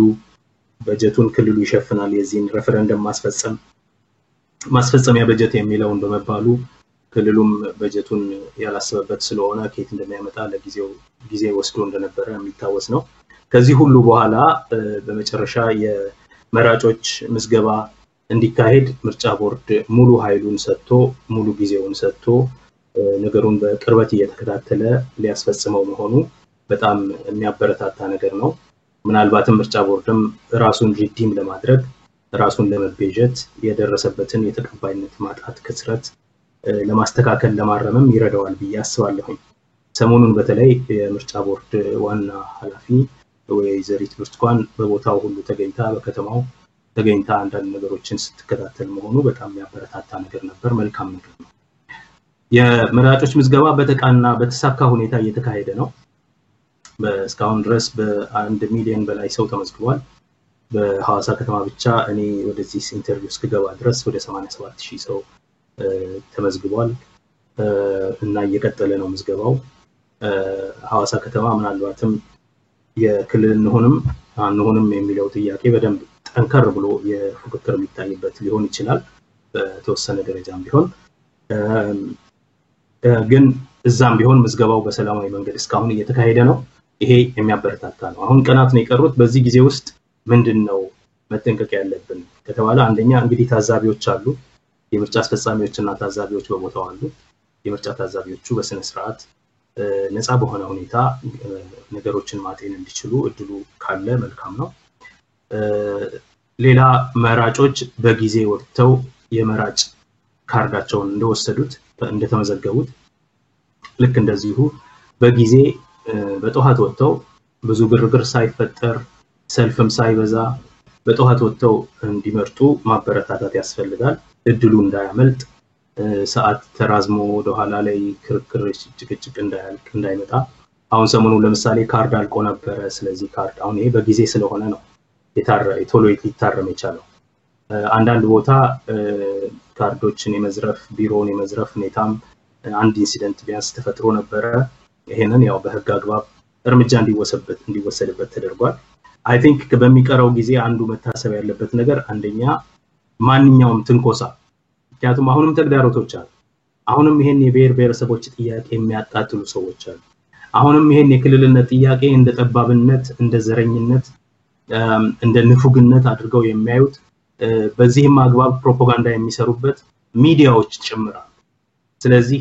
የተሳካም እንዳይሆን ችግር እንዲፈጠር የሚያደርጉ ሰዎች ሊኖሩ ይችላሉ ስለዚህ እንደዛ እንዳይሆን በተለይ ሲዳማ ህዝብ ኃላፊነት በተሞላው መንገድ ከማንኛውም ትንኮሳ ተቋቁሞ ነገሮችን በጣም ሰላማዊ በሆነ አግባብ እንዲያልቅ ማድረግ እስካሁን እንደታገሰው በትግስትና በሰላማዊ መንገድ ተናግባር ባለው መንገድ ኃላፊነት በተሞላበት መንገድ እንዲያደርግ ይጠበቃል ያንን እንደሚያደርጉ ተስፋ አደርጋለሁ በመንግስት በኩል አይ ቲንክ አስፈላጊውን የህግ ማስተግበር የህግ ጥበቃ ለኮሮጆዎች ለምርጫ ጣቢያዎች ለታዛቢዎች ለምርጫ ባለስልጣናት ለምርጫ አስፈጻሚዎች ማድረግ ብቻ ሳይሆን በየአካባቢው ሊከሰቱ ከሚችሉ እክሎች አሁን ሰሞኑን እንደታየው ዘርፋ የማድረግ ቢሮዎችን ምናምን እንዲህ ያሉ ነገሮች እንዳይከሰቱ የህግ ጥበቃ የህግ ክልከላ ፕሪቬንቲቭ የሆኑ እርምጃዎች በንቃት እየተከታተሉ እንዲወስዱ ማሳሰብና ማስታወስ ያስፈልጋል። ምርጫ ቦርድ ቀደም ሲል እንዳልኩት ትልቅ ኃላፊነት ነው ታሪካዊ ኃላፊነት ነው ኢትዮጵያ ውስጥ ከሚደረጉ ምርጫዎች ሁሉ ትልቁ እና ታሪካዊነት ያለው ምርጫ ነው እያካሄደ ያለው ስለዚህ ያንን ታሪካዊነቱን በመረዳት በተለይ በአንድ የወል መብቶችን በሚመለከት ለባሎት የቀረበው ይሄኛው ለመጀመሪያ ጊዜ ስለዚህ ይሄንን ታሪካዊ ምርጫ የብሔሮች ጥያቄ መልስ የሚያገኝበት በህጋዊ መንገድ መልስ የሚያገኝበት የመጀመሪያው ሙከራ ስለሆነ ይሄንን ሙከራ ብዙ ትምህርት የሚማርበት ሆኖ ሌሎችም የሚማሩበት ዓለም ሁሉ የሚያየው አትሊስት ኢትዮጵያ ውስጥ ያሉ ብሔረሰቦች ሁሉ በአትኩሮት የሚያዩት የሚከታተሉት ነገር ስለሆነ ያንን ተረድቶ ኃላፊነቱን ከምንም ነገር በላይ ቅድሚያ ሰጥቶት ባለ በሌላ ኃይሉ በተረጋጋ መንገድ እንዲያስፈጽመው ተስፋ አድርጋለሁ እንደዛም እንዲሆን እመክራለሁ ምክንያቱም አሁን መካሰሱም ወንጃጀሉም ምናምን ይመጣው እንግዲህ ቀኖቹ በቀረቡ መጠንና በተለይ በእለቱ እና በቆጠራው ሂደት በዛ ጊዜ ነው መካሰሱ መወነጃጀሉ እንደዚህ ሆኗል እዚህ ጣቢያ ላይ እንደዚህ ጎደለ የምርጫ ካርድ ጎደለ እንትን ጠፋ ምናምን እንዲህ ያሉ ነገሮች እንዳይከሰቱ ከወዲሁ ባካፖቻቸውን ሁሉን ነገር አዘጋጅተው በቅርበት ምላሽ ሰጪ በሆነ መንገድ በአካባቢው ላይ የተገኙ ለማንንም ያላደላ ተግባራቸውን እንዲፈጽሙ ይጠበቃል ይሄንኑ ነው ሊባል የሚችለው አሁን ባለው ሁኔታ ዶክተር ጸጋይ አሁንም በጣም አመሰግናለሁ ተመልካቾቻችን ከዶክተር ጸጋይ ጋር ያነሳን ያለነው የሲዳማን ህዝብ ውሳኔ ወይ የክልል ጥያቄ መሰረት አድርገን አጠቃላይ የህዝበ ውሳኔውን ሂደት የክልልን ጥያቄ ሰፋ ያለ ነገር የሂደቱ እንዴት እንደነበረ ፋይዳው ምን እንደነበረ ለምን እንደሚያስፈልግ የተሳካ ህዝበ ውሳኔን ለማካሄድ ምን መደረግ አለበት ምን መሟላት አለበት የሚሉትን ነገሮች አንስተናል አሁን ደግሞ ወደ ሀገራዊ አጠቃላይ የብሔረሰቦችን ጥያቄ በተመለከተ መነሻው ምንድነው በኢትዮጵያ ውስጥ ምን ይመስላል የሚሉትን ሐሳቦችን እናነሳለን ከዚያ በፊት ግን አሁንም በህዝበ ውሳኔ ዙሪያ ወይ ህዝበ ውሳኔን ማስታወቂያ አይተን እንመለሳለን መልካም ቆይታ ታሽዮኔ ካልቀተ ዳጋ ማጫካይሰ አጋርቴ ነው ሲዳሙ ወላጶቴ ሙሮባሪ ኢሊ ቦጫሳቶኑ ኤዋ ዳገተ በራት ጋአጋቦ ሸጋታቴ ቴዎካርደ አደ ቦጫሳቶኑኒ ሻፌታ ዶራት አይራዱ ሻፌቲ ሁዲኖ ዱዋቲ ኢሶት ሮሹ ማላት አካኮሮ ዶራው አኮኖ ዶርታው አዳሪ ያኖኩኔ አዱክኖ አብ seetu diri sharro gumalaaltara baalu qixxaawo shaafeta doolara qacceka megattoonke taayite masalo dhagge habboonke shaafeta doorate sheni ganto cinceehu cibbaayito kadantoo daga walaphito doorshinke shaafeta ikkito bilchaate lama jala sidama ከሻፌታ ምስል ጎን ባለው ሳጥን ውስጥ ኤክስን ወይም አሻራዎችን በማድረግ ሻፌታ ይመረጡ ተመልካቾቻችን ተመልሰናል አሁንም ቆይታችሁን ከኛ ጋር ታደርጉ እንጠይቃለን ዶክተር ጸጋይ በድጋሚ አመሰግናለሁ እስኪ ያው የነካካ ነበረ በክልል ጥያቄም በህዝበ ውሳኔ አሁን በሲዳማ ውስጥ እየሆነ ያለው ባለው ነገርና በኢትዮጵያ ውስጥ የህዝቦች ጥያቄዎች ወይ የህዝብ ጥያቄ መነሻው ምንድነው እንዴትስ ነው የሚገለጸው የሚለውን ደግሞ ሐሳብ እናንሳ ልክ ነው የህዝበ ውሳኔን አሁን ያነሳ ነው ከዚህ የክልልነት ጥያቄ ጋር አያይዘን ከብሔሮች ጥያቄ ጋር አያይዘን ከብሔሮች የማንነት ጥያቄ ጋር አያይዘን ነውና ቀደም መጨረሻው ላይ እንደተናገርኩት የዚህ የሲዳማ የክልልነት ጥያቄና ህዝበ ውሳኔው የኢትዮጵያ ውስጥ የብሔሮች ጥያቄ ተብሎ የሚታወቀው ጥያቄ ምላሽ ያገኘበት ህጋዊ ምላሽ ህገ መንግስታዊና ህጋዊ ምላሽ ያገኘበት የመጀመሪያው ውሳኔ ነው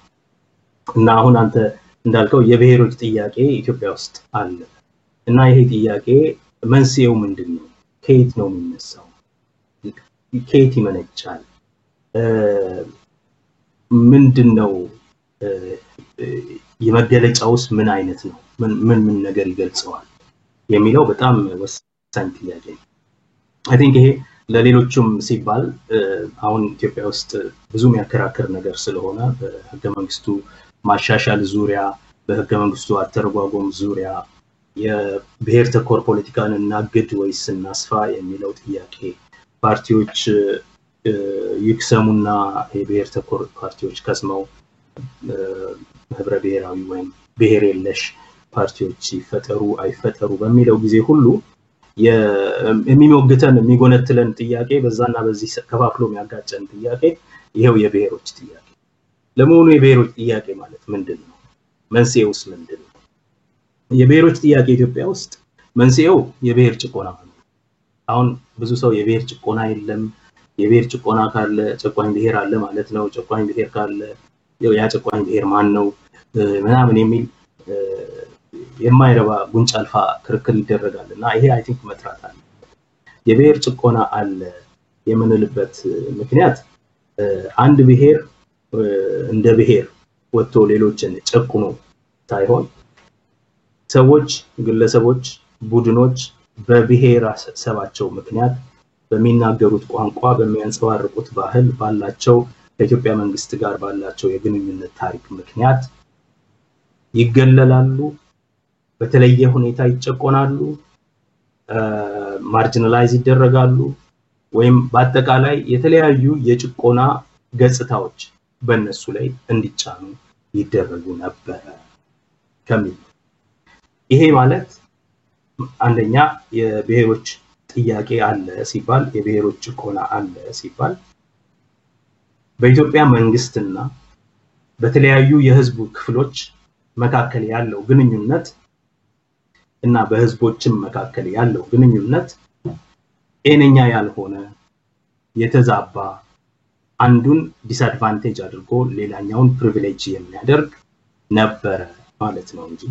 አንድ ብሔር እንደ ብሔር አንድ ህዝብ እንደ ህዝብ ተነስቶ ሌላውን ብሔር እንደ ብሔር ጨቆነ ማለት አይደለም ስለዚህ ጨቋኝ ብሔር ሳይኖር ጭቁን ብሔሮች ግን ሊኖሩ ይችላሉ ስለዚህ የግድ የብሔር ጭቆና አለ ማለት ጨቋኝ ብሔር አለ ማለት ነው ስለዚህ ያ ጨቋኝ ብሔር ደግሞ ይሄ ደግሞ ከፋፋይ ነው ምናምን የሚለው አካሄድ ልክ አይደለም እንደዛ ይባል ነገር የብሔር ጭቆና አለ ማለት የብሔር ጭቆናን የሚያስችል conditions of possibility የሚፈጥር ስርዓት አለ ማለት ነው በሌላ አገላለጽ በመንግስትና በንዑስ ብሔሮች መካከል ያለው ግንኙነት የተዛነፈ ነው ማለት ነው ያ ግንኙነት ጤነኛ አይደለም ማለት ነው ያ ግንኙነት የእኩልነት አይደለም ያ ግንኙነት ሁሉን ወደ መሃል የሚያስጠግቶ እኩል የሚያሳትፍ አይደለም ያ ግንኙነት ለሁሉ እኩል ውክልና ወይም ተገቢ ውክልና የሚሰጥ አይደለም ያ ግንኙነት የኢኮኖሚ የምርት ግንኙነቱ እንደዚሁ አንዳንዶችን ተጨቋኝ አድርጎ አንዳንዶችን ደግሞ ተጠቃሚ መዝባሪ የሆነ የምዝበራ ግንኙነት ማለት ነው አንዳንድ ባህሎችን ጨቁኖ ወደ ታች ይዞ ሌሎች ባህሎችን እና የባህል ምልክቶችን ፕሪቪሌጅ አድርጎ ይቀጥል ነበር ማለት ነው ስለዚህ በመሰረቱ ስቴት ሶሳይቲ ሪሌሽንሺፕ ነው መንግስትና አንድ አገረ መንግስቱና ህዝቦች ያላቸውን ግንኙነት የሚገልጽ ነው የብሔር ጭቆና አለ የለም የሚባል ማለት በብሔር ላይ ተመስርቶ ከብሔር ማንነቱ ከቋንቋው ከባህሉ ከታሪኩ እዛ ላይ ተመስርቶ አንድን ሰው ማግለል መመዝበር ወይንም ደግሞ ለተለያዩ የጭቆና በተለያየ መንገድ የሚገለጹ የጭቆና ተግባራት መዳረግ ማለት ነው ይሄ ነበር ወይ አዎ ነበር ይሄ እኮ ነው የተለያዩ ብሔርተኝነቶችን different kinds of nationalisms ኢትዮጵያ ውስጥ እንዲበዙ ያደረገ ለመሆኑ ብሔርተኝነትስ ምንድነው ተብሎ ቢጠየቅ ብሔርተኝነት በግንኙነቶች መካከል የሚፈጠር ነገር ነው ሪሌሽናል የብሔርተኝነት ደሴት አይደለም አንድ ህዝብ እንዲሁ በቃ እኔ ብሔርተኛ ሆኖ ቁጭ አይደለም ብሔርተኝነቱ የሚፈጠረውም የሚገለጠውም ከሌላው ከጎረቤቱ ካለ ህዝብ ጋር ባለው ግንኙነት ውስጥ ሪሌሽናል እና ብሔርተኝነቶች ባሉ አሁን ኢትዮጵያ ውስጥ የአገራዊ ብሔርተኝነት መንግስታዊ ብሔርተኝነት አለ ኦፊሻል ስቴት ናሽናሊዝም የኢትዮጵያ ብሔርተኝነት የሚባለው ማለት ነው መንግስት የሚያራምደው ብሔርተኝነት አለ ይሄ ዋለልኝ ሲገልጸው በሸማ በአማርኛ በኦርቶዶክስ ክርስትና በሐበሻ ከልቸር በባህል የሚገለጸው መንግስታዊ ብሔርተኝነት የመንግስት ብሔርተኝነት መንግስት ኦፊሻላዊ አድርጎ ኢትዮጵያ ማለት ይሄ ነው ኢትዮጵያ ያለው ተክለ ስብዕና ይሄ ነው የባህል ማንነቱ ይሄ ነው የፖለቲካ ማንነቱ ይሄ ነው ብሎ ለዓለም የሚያስተዋውቅበት ያ እና እንዲሆንም የሚፈልገው የሚያራምደው በሰራዊቱ የሚጠብቀው በታክስ ገንዘብ የሚያሽሞነሙነው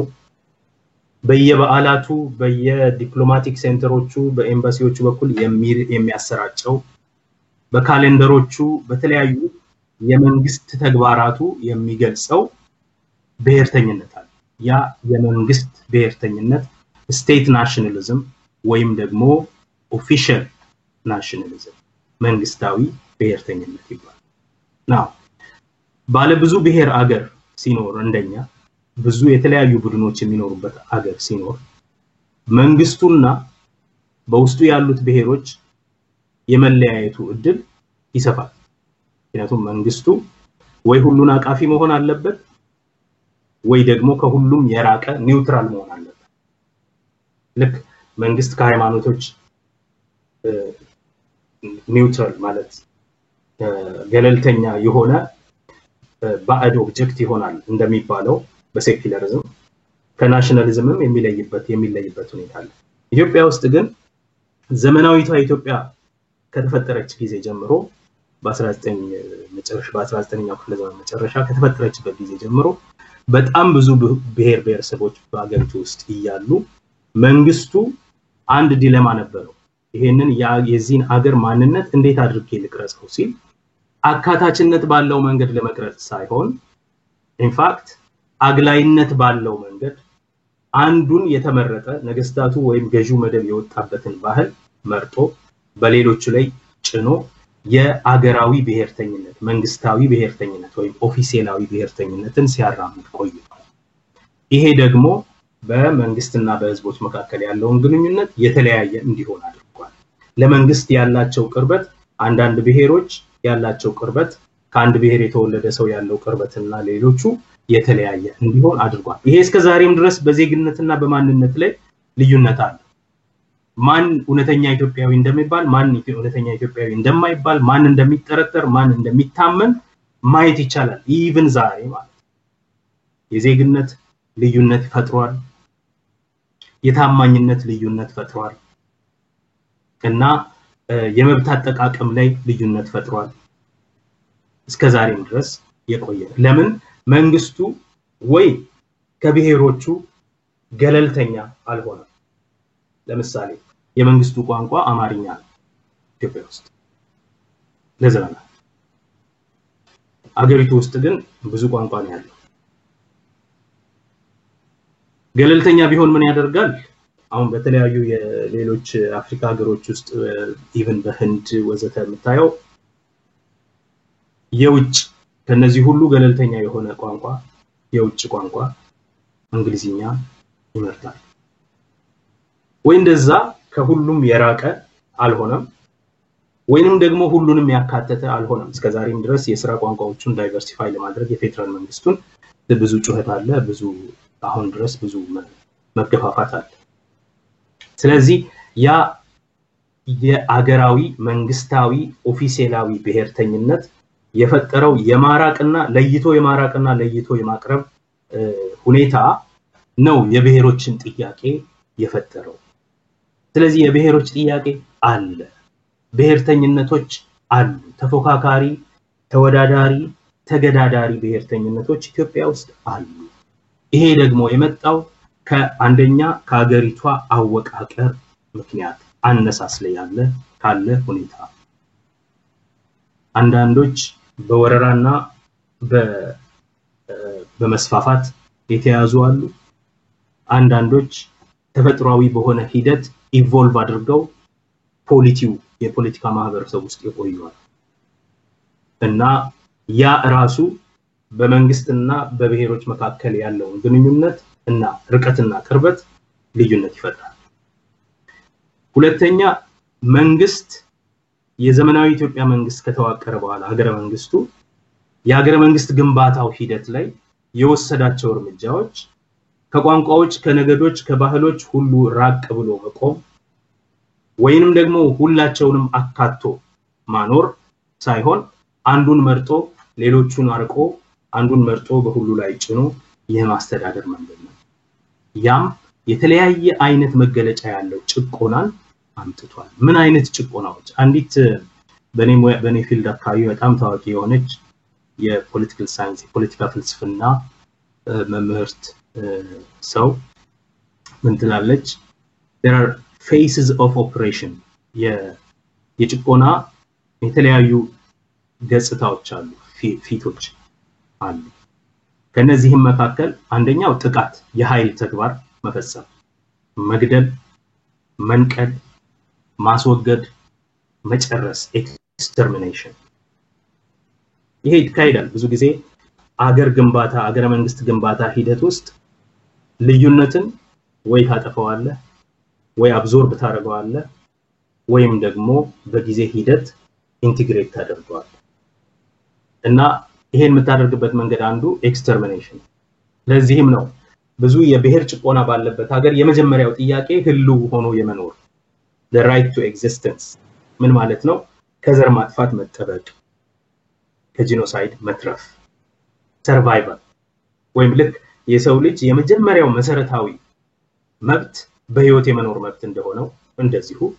የቡድኖች የብሔሮች የመጀመሪያው መሰረታዊ መብት the right to existence ይባላል existence ማለት በህልው ሆኖ የመኖር የመቀጠል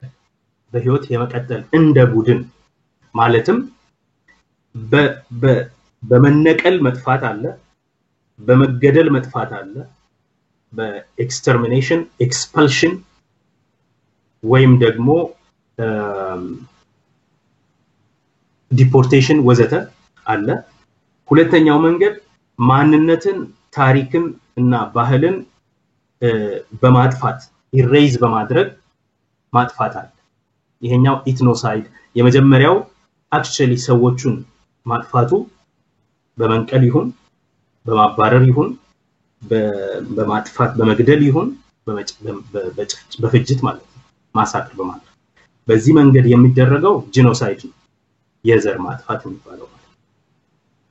ሁለተኛው ግን የኤትኖሳይድ ይባላል ወይም ሊንግዊሳይድ ይሉታል አሁን የቋንቋ ጠበብት ሰዎች አንድ ቋንቋ ሲጠፋ አብሮት ማንነት ታሪክ ያስተሳሰብ ኢፒስቴም እነዚህ ሁሉ ይጠፋሉ ተብሎ ስለሚታመን ሊንግዊሳይድ ይባላል የመጀመሪያው ህብረ ብሔራዊ በሆነ ሁኔታ ውስጥ የብሔር ጭቆና ሲከሰት የጭቆናው መገለጫ መልክ አንደኛው ጥቃት ነው የኃይል ተግባር ሰለባ መሆን በተለይ እንደኛ በወረራ በመስፋፋት ጦርነቶች የተዋቀረ ሀገር ሲሆን የሚያደርገው አንዱ ነገር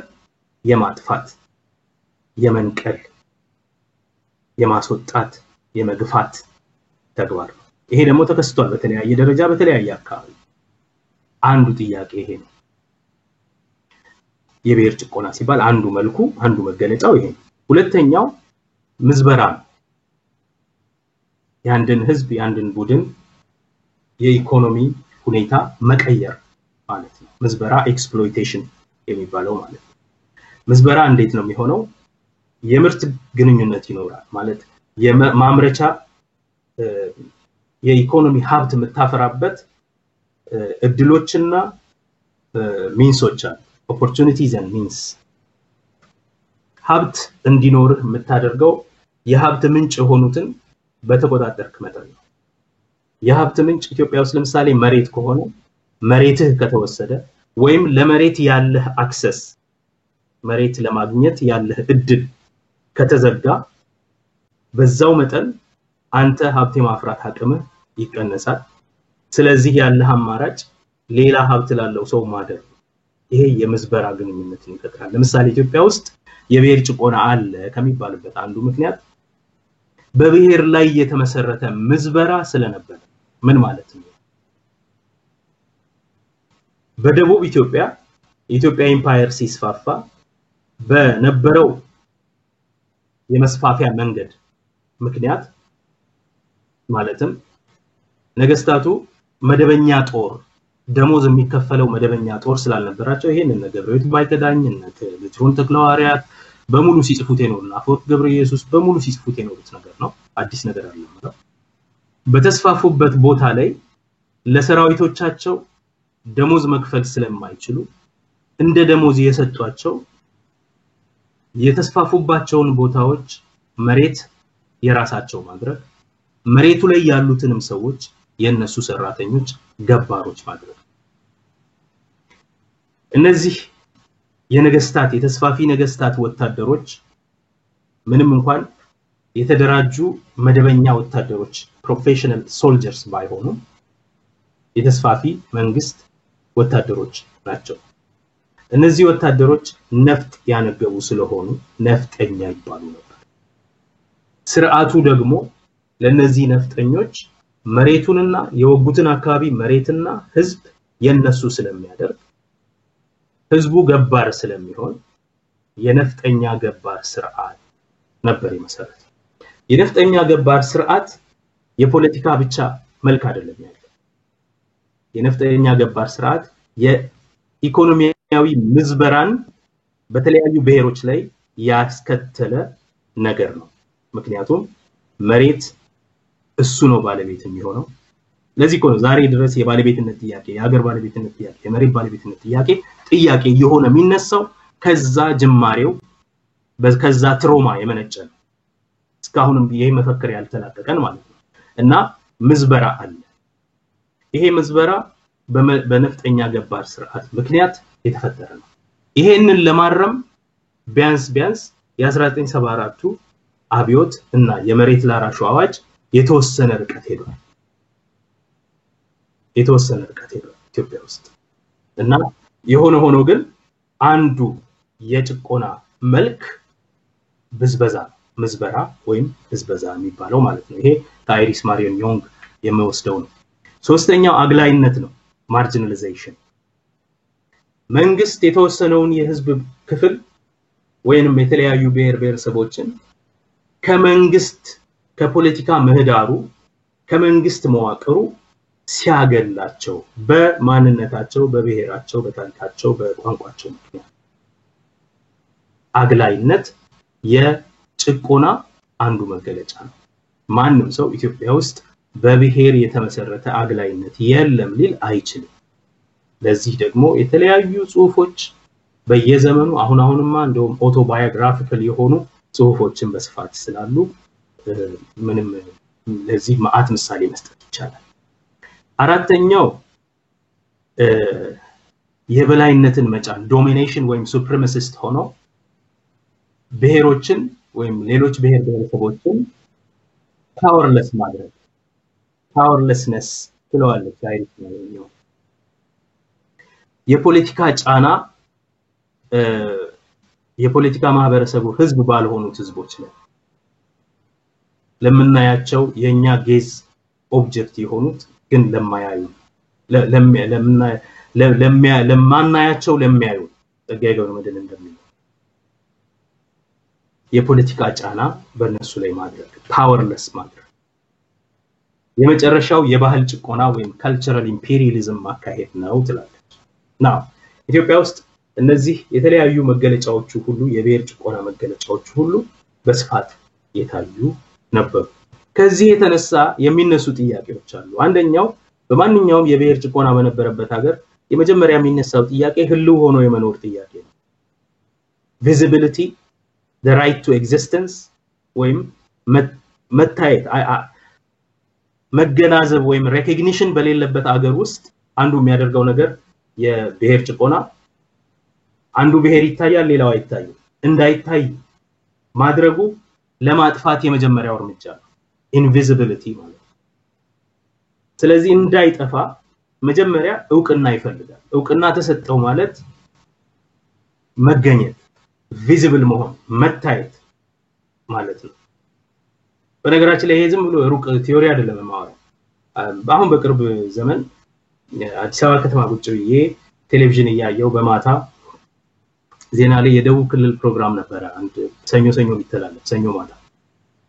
የደቡብ ክልል በኢትዮጵያ ቴሌቪዥን ማለት ነው የደቡብ ክልል ፕሮግራም እና እዛ ላይ የተለያዩ ዞኖች የተለያዩ ልዩ ወረዳዎች ሰዎች ይቀርባሉና በጣም የቅርቤ የሆኑ ሰው ትልቅ ሰው ናቸው ብዙ 67 ዓመት የሆናቸው ሰው ቁጭ ብለው አዩና እንደው እንዲህ ነጠላቸውን አፋቸው ላይ አርገው ወይ አሁን እውነት እነዚህም የኛው ናቸው እንደው ኢትዮጵያውያን ናቸው የሚል ንግግር ሲያደርጉ አስታውሳለሁ እና በዛው ወቅት እኔ ይሄንን ፕሮግራም ማይበቱ ምክንያት የአናሳ ቡድኖች መብት ማይኖሪቲ ራይትስ የሚባል ትምህርት በዩኒቨርሲቲ አስተምር ስለነበረ በዚህ አጋጣሚ ነው እነዚህን የተለያዩ የደቡብ ክልል ብሔረሰቦችን ማየት የሚችለው በዛ ምክንያት now visible ያልሆኑ ሰዎች ታይተው የማያውቁ ጸጋዬ ገብረመድህን በጣም ፕሮፌቲክ በሆነ ግጥሙ ድሮ በ1963 በጻፈው ግጥሙ ይድረስ ለማላውቅ ለወንድሜ በሚለው ጽሁፉ ምን ያለ ለምታየኝ ለማላይህ ይለው እኔ አላየው እሱ ግን ያየኛል ያቱም እኔ ኢትዮጵያዊ ነኝ እኔ መንግስት ነኝ እኔ ከመሃል ነው የምሄደው እሱ ያየኛል እኔ ግን አላየው ለይቼም አላውቀው ዛሬም ድረስ እኮ አለ ብሔር ብሔረሰብ ነህ ይባላል ማለት አማርኛ ተናጋሪ አይደለህም ማለት ነው በሌላ አገላለጽ ብሔር ብሔረሰብ ነህ ማለት ዛሬም አለ ከ80 በላይ ምናምን ነው የሚባለው ዲስቲንክት እንኳን አለ ያው የሆነ አይነት ህዝብ ነው እናንተ ደግሞ እንደማን ናችሁ አይነት ነው ይባላል ይሄ ዕውቅና መስጠት መገናዘብና ሪኮግኒሽን ማለት ነውና ሪኮግናይዝ ማድረግ አብሮት ምን ያመጣል በዛኛው ሳይድ ቪዚቢሊቲ በህልው ሆኖ መታየትና መኖር ህልው እንደሆን ከታየህና ከኖርክ ከመጥፋት አደጋም ተጠበቃለህ the right to existence assured ይሆናል የመጀመሪያው መሰረታዊ መብት ማለት ይሄ the right to existence የኃይል ጥቃት ባለበት ሀገር እንዳልኩ ከዘር ማጥፋት ተግባር መዳን ማለት ነው መትረፍ የኃይል ጥቃት በሌለበት ሀገር ደግሞ ከዲስከርሲቭ እና ከኢሬዥር በታሪክ ከመሰረዝ ወይም ከመረሳት በባህል በቋንቋ ባህልና ቋንቋና ማንነትህ ከመጥፋት ከዚህ አደጋ የመጠበቅ መብት ማለት ነው የመጀመሪያው ጥያቄ ይሄ ነው ከኃይል ተግባር የመጠበቅ ከመጥፋት አደጋ የመጠበቅ ከዘር ማጥፋት ከጂኖሳይድ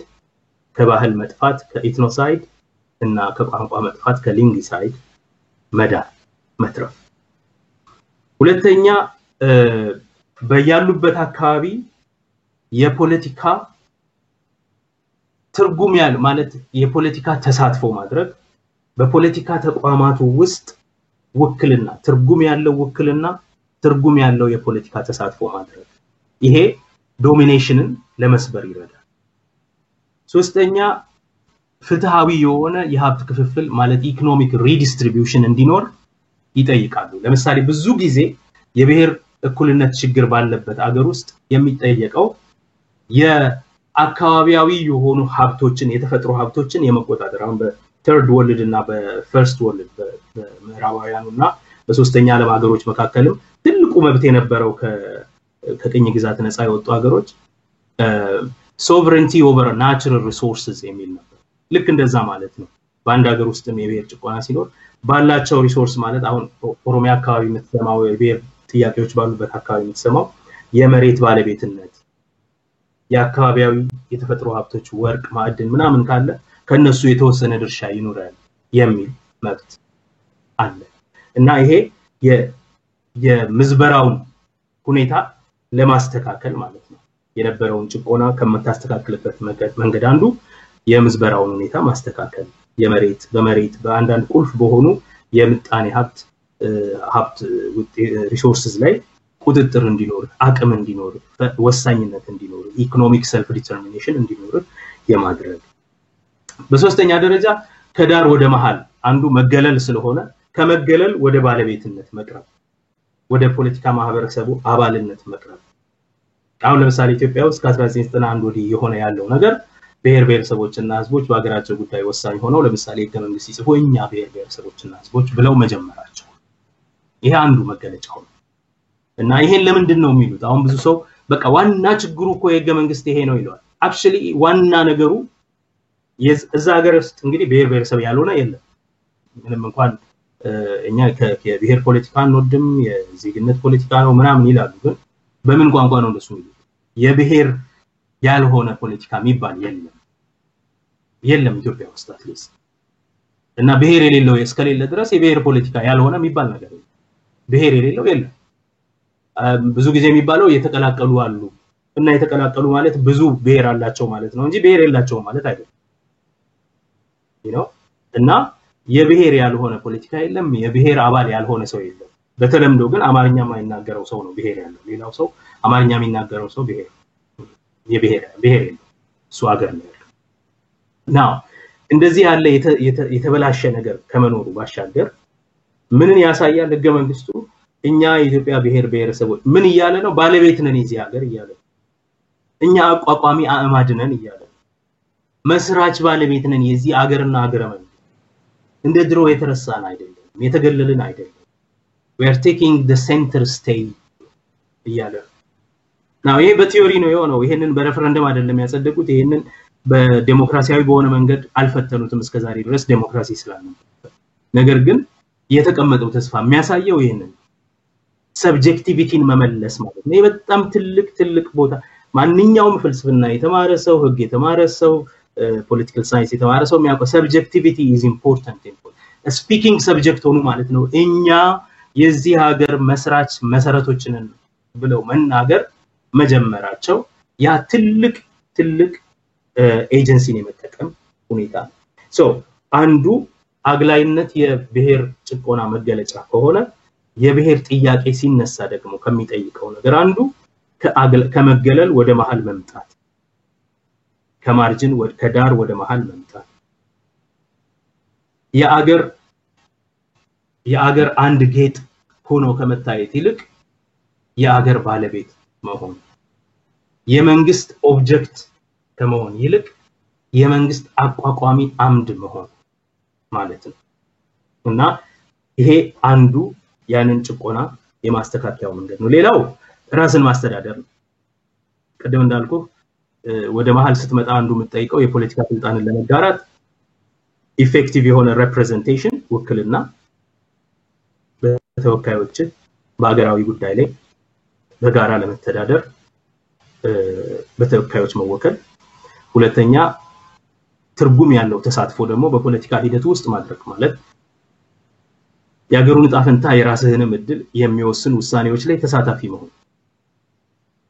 ስትችል ፖዚቲቭሊ ውሳኔ መወሰን ሳትችል ደግሞ ኔጌቲቭሊ ባንተ ላይ የሚመጡ ከባድ ውሳኔዎችን ማቆም ቪቶ የማድረግ meaningful participation in the governance of the nation ከዛ በመቀጠል ራስን ማስተዳደር ማለት በራስ ገዛ አካባቢ ሊሆን ይችላል ወይንም ደግሞ አሁን በእኛ ሀገር በሚታየው መንገድ የራስን እድል በራስ በመወሰን እስከ መለየት ድረስ በመጠቀም ሊሆን ይችላል እነዚህ ናቸው እንግዲህ ኢትዮጵያ ውስጥ ዛሬ የምናየው የህዝበ ውሳኔ ክልልነት ጉዳይ ላይ ውሳኔ ለመስጠት ህዝብ የሚጠራበት ሁኔታ የብሔር ጥያቄን ለመመለስ ከተወሰዱ ፖለቲካዊ እርምጃዎች መካከል በህጋዊ መንገድ መገለጫ ያገኛል በህጋዊ መንገድ እየተተገበረ ያለ ሁኔታ መሆኑ ይሄ ደግሞ የብሔሮችን ጥያቄ ለመመለስ ከተደረጉት እርምጃዎች አንዱና ምናልባትም በህግ መንገድ ደግሞ ሲመለስ የመጀመሪያው ስለሆነ የመጀመሪያው ሁኔታ የምንለው ለምንድነው ይሄ ነገር ያስፈልገው ኢትዮጵያ ውስጥ የብሔሮች ጥያቄ የሚባል ስላለ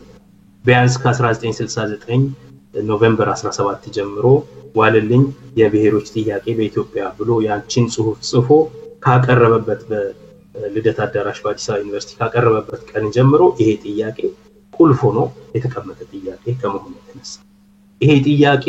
ምን አይነት መልክ አለው ከተባለ ቅድም ያልኳቸውን የጭቆና መልኮች ይዞ ኢትዮጵያ ውስጥ ከመክረሙ የተነሳ ማለትም የኃይል ጥቃት ህዝብን ማጥፋት ወይም ባህልን ማጥፋት የምዝበራና ብዝበዛ ሁኔታ መኖር አግላይነት መኖር